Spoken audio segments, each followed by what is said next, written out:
Calvin and I am 12 years old. I was a patient here since 2010. I was not well, not very well. They came back, the nurse came back, they told me it was cancer. So we didn't lose hope. We said I will become better. Currently the situation is I am the only paediatric oncologist in the country, but the rest of the ward staff are all Tanzanian. So this is definitely a team effort. The parents who are poor, extremely poor, they regularly come with just the clothes on their back and the children maybe one change for Sunday. They will spend whatever little money, they'll sell their house, their cows, they'll live on the ward for as long as it takes if that child will go home well. I just really wanted to be part of that and try and help the commitment be worthwhile.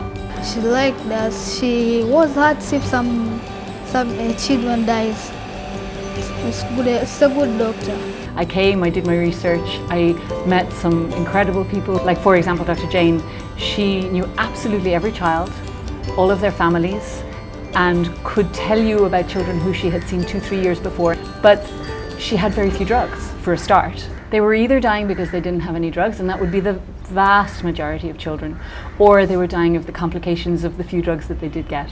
For the children who arrived in 2005, there was probably about a 10 or 12% long-term survival, if even that.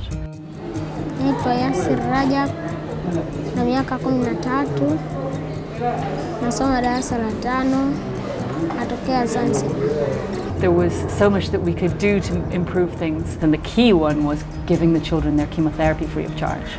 And so that was something we needed to work on and find donors to help us with. Mchezo ninaopenda, nesi ninampenda Almasi.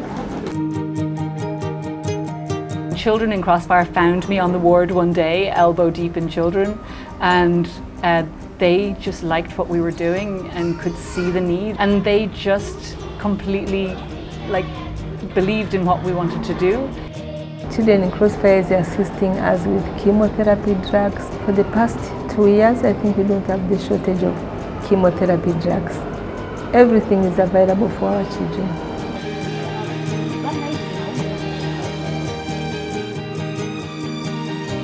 So they help with drugs and any support we need from a medical side of things, but on the non-medical side of things, they have really taken a lot of the ideas I had and made them into reality, like our school. So we started with a few children and 1 volunteer under a tree, and we're soon to have 3 classrooms, 2 teachers, the teacher's assistant and a play therapist, and that's all come through Children in Crossfire.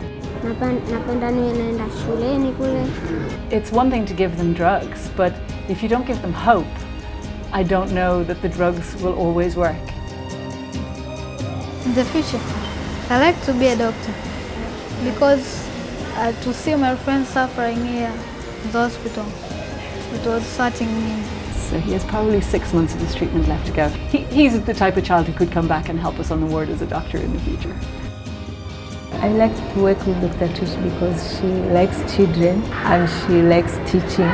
She makes a good team. She wants all the nurses, all the doctors to work together. She can listen to my advice and I can listen to what she wants to tell me.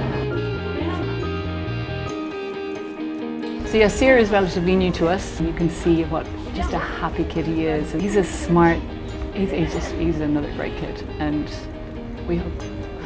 Nampenda Dr. Trish. Because although we have improved survival from 10% to possibly around 40–50%, that still means more than 1 in 2 children die. Whereas in resource-rich settings, it's 8 out of 10 children survive.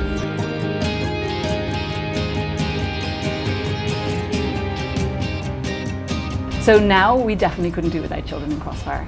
Just getting drugs for all of those children. That has to be, I guess, the primary concern is making sure everyone gets their treatment.